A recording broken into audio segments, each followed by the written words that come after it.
ഓ തിരുമി തിരുമി എന്റെ നടു തിരിഞ്ഞു ഭഗവതി. അതെങ്ങനെ ഒരു പെൺകുട്ടിയെ വലത് കാല് വെച്ച് ഈ വീട്ടിനകത്ത് കേട്ടില്ല എന്ന് പറഞ്ഞ് ശപഥം എടുത്ത് കാലിൽ നീട്ടി ഇരിക്കുകയല്ലേ എന്റെ മുത്തശ്ശി. എന്നാ ഞാൻ കംസനാവണമെന്ന് അറിയില്ല. കാല് നോക്കിപ്പിടിച്ച് ഇങ്ങനെ മാലു. എന്തായത് മാഷ് എനിക്കൊരു സഹായം ചെയ്തു തരണം. എന്താ ഡൈവേഴ്സ് വാങ്ങി തരണോ? കരുനാക്കൊണ്ട് അങ്ങനെയൊന്നും പറയല്ലേ മാഷേ. നാളെ കുട്ടേട്ടന്റെ ബർത്ത്ഡേയാ. നാളെ ഞാനിവിടെ വന്നിട്ട് ആദ്യമായിട്ട് നടക്കണ ഒരു കാര്യ.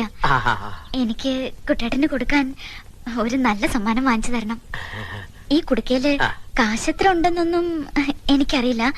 എന്നാലും കുറഞ്ഞതൊരു 500 രൂപയെങ്കിലും കാണും. അതിനെന്താ, ഞാൻ വാങ്ങിച്ചു തരാലോ. ഒരു ഭാര്യയ്ക്ക് ഒരു ഭർത്താവിന് കൊടുക്കാൻ പറ്റിയ നല്ലൊരു ഐറ്റം. ഇതൊന്നും കുട്ടേട്ടന് അറിയരുത്. ഇല്ലില്ല, അതെനിക്ക് നിർബന്ധ. എന്റെ ഭഗവതി, തന്തയുടെ പ്രായമുള്ള അവന്റെ നേർക്കാ പെണ്ണിന്റെ കണ്ണ്. അവളെ പറഞ്ഞിട്ട് കാര്യമില്ല. ശരി. ഓ മുത്തശ്ശി. അയലോക്കത്ത് തന്നെ വേണോടാ ഇത്? എന്താന്നോ ശാരദാമ്മയുടെ മരുമോളായിപ്പോ. അല്ലെങ്കിൽ ഞാൻ നല്ല പുളിച്ച തെറി പറഞ്ഞു. എന്തിനാ കുട്ടിയെ പുളിച്ച തെറി പറയണേ? അതെന്താ ചെയ്തേ? എന്താ ചെയ്തേന്ന്? അതെന്താ ചെയ്തേന്ന്? അവളെന്താ നിന്റെ കൈ തന്നെ? കുടുക്കയല്ല, കടുക്ക. നിനക്ക് നല്ല കടുക്ക കഷായം തരണം, എന്നാലേ ഈ രോഗം മാറും. എന്റെ അമ്മേ, ഈ കുടുക്കിനിടയ്ക്ക് ഞാൻ ഇനി കടുക്ക കഷായം കൂടി കുടിക്കണോ? ഇത് കടുപ്പമാണ് അമ്മേ.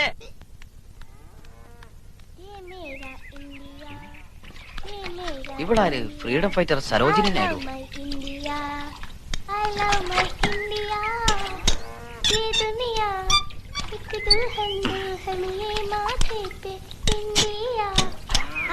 Now you are in India, you are in India.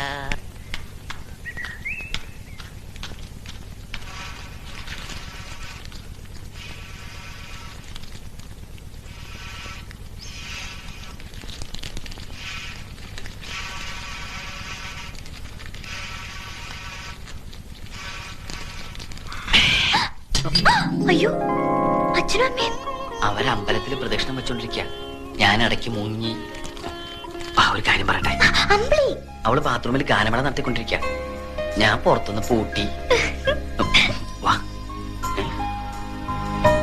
എന്താ എന്റെ സമ്മാനം പിറന്നാളിന്.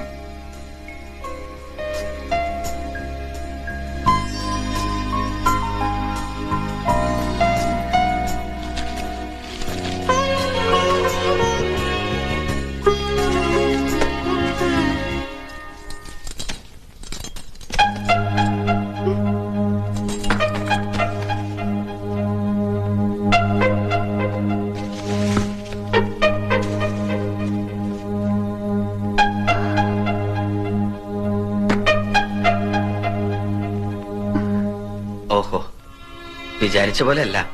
ബുദ്ധിയുണ്ട്. പക്ഷേ മനസ്സിലിരിപ്പ് വെളിവാക്കാൻ ഇങ്ങനൊരു ഗിഫ്റ്റ് വേണ്ടായിരുന്നു. High heel shoe, bull worker, fair and lovely. 6 അടി പൊക്കവും വിരിഞ്ഞ നെഞ്ചും വെളുത്ത് ചുവന്ന ആപ്പിൾ പോലെ മുഖമുള്ള ഒരാളാ മാലുവിന്റെ മനസ്സില് അല്ലേ? അതുകൊണ്ടൊന്നും എനിക്കിനി അങ്ങനെ ആവാൻ പറ്റില്ല. വിരിഞ്ഞ നെഞ്ചില്ലെങ്കിലും മാലുവിനെ സ്നേഹിക്കുന്ന ഒരു ഹൃദയമുണ്ട് എനിക്ക്. മുഖം പോലും നോക്കാതെ നിന്റെ കഴുത്ത് താലി കെട്ടിയ എനിക്ക് തന്നെ കിട്ടണം. ഞാനല്ല ഇതൊന്നും വാങ്ങിയത്. കൈമൾ മാഷിന്റെ കയ്യില് പൈസ കൊടുത്ത് വാങ്ങിപ്പിച്ചതാ. അതിനകത്ത് എന്താന്ന് പോലും ഞാൻ നോക്കിയിട്ടില്ല. അയ്യേ, എന്താ ഇത്? കരയാ? ഞാൻ വെറുതെ പറഞ്ഞല്ലേ. കൈമൾ മാഷ്കുള്ളത് ഞാൻ കൊടുത്തോളാം. എനിക്കുള്ളത് വേണ്ട. എന്തിനാ ഈ അമാന്തം?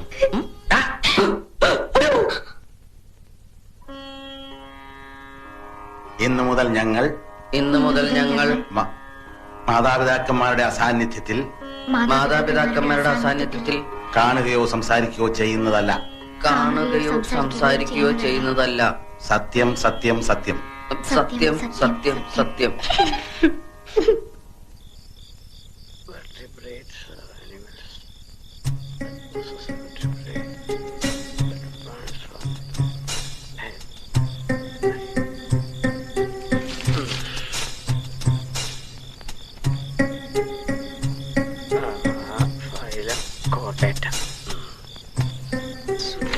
എന്റെ ബർത്ത്ഡേ ആക്കിയവനെ കാണിച്ചു തരാം.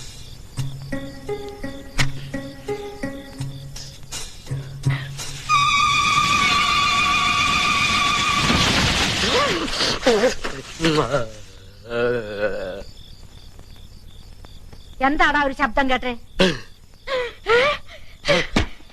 മുത്തശ്ശി മുത്തശ്ശി ചത്തോ? എന്നെ കൊതിപ്പിക്കരുതേ ഭഗവാനെ. എന്താടാ? മടിയായില്ലേ? ഓ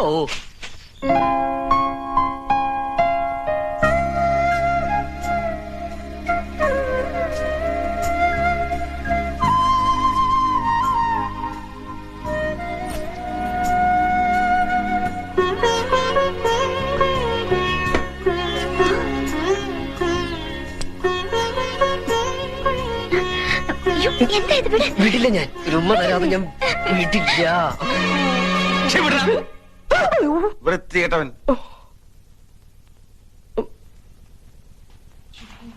എന്താ അവിടെ ഒരു ബഹളം? അവൻ എന്നെ കയറി പിടിച്ചെന്നേ, അവളാണെന്ന് വിചാരിച്ച്. ഇനി എങ്ങനെ ധൈര്യമായിട്ട് അവന്റെ മുറി കയറി ചെല്ലും?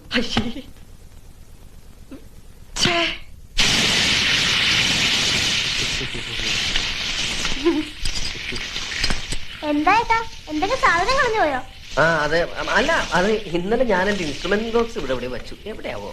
അമ്മ അടുപ്പിന്റെ അടുത്തെങ്ങാനും കണ്ടോ ഏട്ടൻ ഇൻസ്ട്രുമെന്റ് ബോക്സ്? അയ്യോ ഇപ്പൊ ഇവിടെ ഉണ്ടായിരുന്നു. നീ വരുന്നതിന് തൊട്ട് മുമ്പ് കൊടയും പിടിച്ചോണ്ട് ഇറങ്ങിപ്പോയി. എവിടെ പോയോ? എന്തിനാ ഏട്ടാ ഈ ഓന്ത് മൂക്കുപടി വലിച്ച പോലെ നടക്കുന്നേ? ഓന്ത് നിന്റെ അച്ഛൻ. അതെ, ആ ഓന്തച്ഛനെ ഏടത്തിയുടെ വീട്ടിൽ കൊണ്ടാക്കാൻ പോയിരിക്കുക. ഇനി പരീക്ഷ കഴിഞ്ഞിട്ടേ തിരിച്ചു വരൂ. എന്തായി?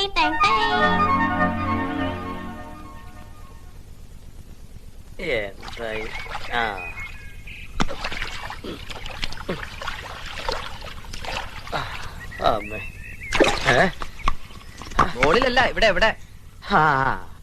നാളെ മുത്തശ്ശിയുടെ പിറന്നാളാ. കുളത്തിൽ കുളിക്കണം എന്നൊരു ആശ. അതുകൊണ്ട് വൃത്തിയാക്കുക. നല്ല വഴുക്കലുണ്ട്. മഴയുള്ളതുകൊണ്ട് ആഴം കൂടും. അതാ കുളിച്ചോട്ടെ ഞാനും കരുതിയത്. നല്ലോണം മുങ്ങി കുളിച്ചോട്ടെ, ഇനി പൊങ്ങാണ്ടിരുന്നാ മതി.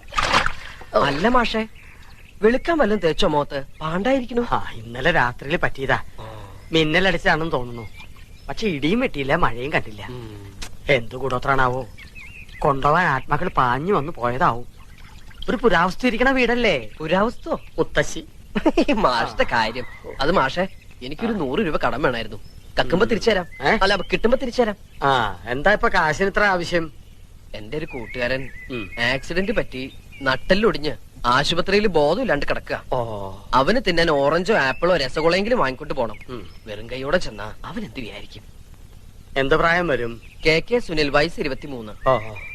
വിവാഹിതനാണോ? അല്ല. ഓ, എന്നെ പോലെ തന്നെ. അല്ല മാഷേ, അത് കാശ്. നീ പിന്നാമ്പറത്ത് ജനലിന്റെ അടുത്തേക്ക് വന്നേക്ക്. കഴിഞ്ഞ പ്രാവശ്യത്തെ പോലെ മുത്തശ്ശി കാണരുത്. ഞാൻ അവരെ വലിച്ച് കുളത്തിലിടട്ടെ. ഓ, ആരാടോ ഇയാള്? അവിടെ ആളർക്കാം. വേഗോട്ടെ അവിടെ കഴിഞ്ഞപ്പോ താൻ എവിടെ പോയിരുന്നു? മകന്റെ ബന്ധു വീട്ടിലേക്ക്. ആ കുട്ടി അവിടെ കൊണ്ടുവന്ന് ആക്കി. കൺവെട്ടത്ത് പാലിരുന്ന ഏത് പൂച്ചയാടോ കുടിക്കാൻ? പരീക്ഷ കഴിയുന്നവരെ അവന്റെ ശ്രദ്ധ വേറെ ഒന്നിലേക്ക് മാറാൻ പാടില്ല. ഇപ്പം മനസ്സിലായി. എന്ത്? എന്റെ 100 രൂപ തന്നെ ചതിച്ചു. എന്റെ കയ്യിൽ നിന്ന് വാങ്ങിയ 100 രൂപയും കൊണ്ട് അവൻ അച്ചി വീട്ടിലേക്ക് പോയിരിക്കണേ. താൻ എന്തൊരു മണ്ടനാടോ. മാലു അവനിവിടെ വിലക്കപ്പെട്ട കനിയാണെങ്കിൽ അവിടെ വിധിക്കപ്പെട്ട കനിയാ.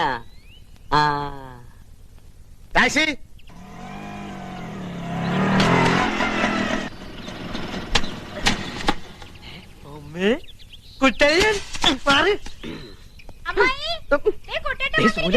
വണ്ടി തിരിച്ചോ. കുട്ടലിന്റെ തന്ത ഇപ്പൊ തന്നെ വന്നുള്ളൂ. ആണോ? ആപ്പിൾ ഓറഞ്ചൊക്കെ കുട്ടിക്ക് കഴിക്കാനാ. എന്നിട്ട് അപ്പൊ തന്നെ ഇഞ്ചി വിട്ട വാണം പോലെ തിരിച്ചു പോന്നു. എന്നിട്ട് മാലിന്യം കൊണ്ട് തിരിച്ചു പോയി. എന്താ കുട്ട ഒരു വിവരമില്ലാണ്ട്? കുട്ടലിന്റെ വിവരമില്ലാന്നോ? അതല്ല, അയ്യോ, അത് അച്ഛൻ പറഞ്ഞിരുന്നു എന്റെ അടുത്ത്. ഞാൻ വേറെ വഴിക്ക് പോയതാ. പോരുന്ന വഴിക്ക് നിനക്ക് പറ്റുമെങ്കിൽ മാലുവിനെ കൂട്ടിക്കൊണ്ടുവരാൻ. അച്ഛൻ വന്ന് മാലുവിനെ കൊണ്ടുപോയോ? അയ്യോ, എന്നോട് പറഞ്ഞാലും അച്ഛൻ മറന്നുണ്ടാവും. അകത്തേക്ക് ഇരിക്കാം. എല്ലാവരും എഴുതിക്കൊണ്ടിരിക്കല്ലേ? ഇരിക്കലൊക്കെ ഇനി ഒരിക്കലാവാം. ശരി, ഞാനങ്ങട്. ഞാനിങ്ങട്. അല്ല, എങ്ങോട്ടാ? ഞാനും വരും. എങ്ങട്? എന്റെ കുട്ടലിന്റെ വീട് കാണണം. ഏയ്, അവിടെ കാണാൻ മാത്രം ഒന്നുമില്ല. ഞാൻ കണ്ടോളാം. അമ്മയ്ക്കും പുനരച്ഛനും ഭാര്യയ്ക്കും ഉണ്ണാൻ പോലും കൊടുക്കുന്നില്ല ചിലർ. അഗ്നിസാക്ഷിണിയായൊരു പത്നിയെ സ്വപ്നത്തിൽ പോലും കാണുന്നില്ല ചിലർ. കണ്ടങ്ങിരിക്കും ജനങ്ങളെ കണ്ടില്ലെന്നു വരുത്തുന്നതും ഭവാൻ. 2-4 ദിനം കൊണ്ടൊരുത്തനെ ഫ്രണ്ടിലേറ്റി നടത്തുന്ന. നീ വന്നോ? ആശുപത്രിയിൽ നട്ടലൊടിഞ്ഞ് ബോധമില്ലാതെ കിടക്കുന്ന സുഹൃത്തിന് താൻ ഫ്രൂട്ട്സ് കൂടാതെ ബ്ലഡും കൂടി കൊടുത്തോ? എന്താ മുഖം വല്ലാണ്ട് വിളറിയിരിക്കുന്നു. 2 സ്ട്രായുമായിട്ട് അങ്ങോട്ട് ചെല്ലുക. അവിടെ ഒരു ഡ്രാക്കുല നിന്റെ ബ്ലഡ് ഊറ്റി കുടിക്കാൻ കാത്തിരിക്കുക. ഇങ്ങനെ. ആരാടാ ഡ്രാക്കുള? നിങ്ങളെ അല്ല, എന്റെ അപ്പൂപ്പൻ, നിങ്ങളുടെ കെട്ടിയോൻ. ആ വന്നല്ലോ ഉത്തരക്കല്ല്. നേരെ കുടുംബത്തിലോട്ട് ചെല്ല്. ചൂടുള്ളതും കുഴമ്പ് റെഡിയാ. നന്നായിട്ട് തേച്ചങ്ങട് കുളിക്ക. അല്ലാണ്ട് ഓടി ക്ഷീണിച്ചതല്ലേ. ഈ മാസമെങ്കിലും 100 രൂപ സമ്പാദ്യപ്പെട്ടിടാമെന്ന് വിചാരിച്ചതാ. അത് ഗോപിയായി.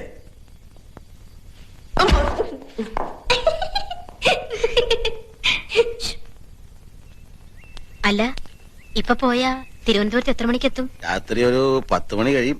യൂണിയൻ മീറ്റിംഗിനല്ലേ? എല്ലാം കഴിഞ്ഞ് നാളെ ഇങ്ങ് എത്താൻ പറ്റുമോ? എത്തും. കഴിഞ്ഞാലും കഴിഞ്ഞില്ലെങ്കിലും എത്തും. രാത്രി മഴയ്ക്കുള്ള സാധ്യതയുണ്ട്. നല്ല തണുപ്പും കുളിരും ഒക്കെ ഉണ്ടാവും. ഈ ഒറ്റ ചിന്തയുള്ളൂ. അയ്യടാ, നിന്റെ കാര്യം അല്ല പറഞ്ഞത്. ആ ചെറുക്കന്റെ മേലൊരു കണ്ണ് വേണം. പോത്ത് പോലെ ഉറങ്ങിക്കളയരുത്.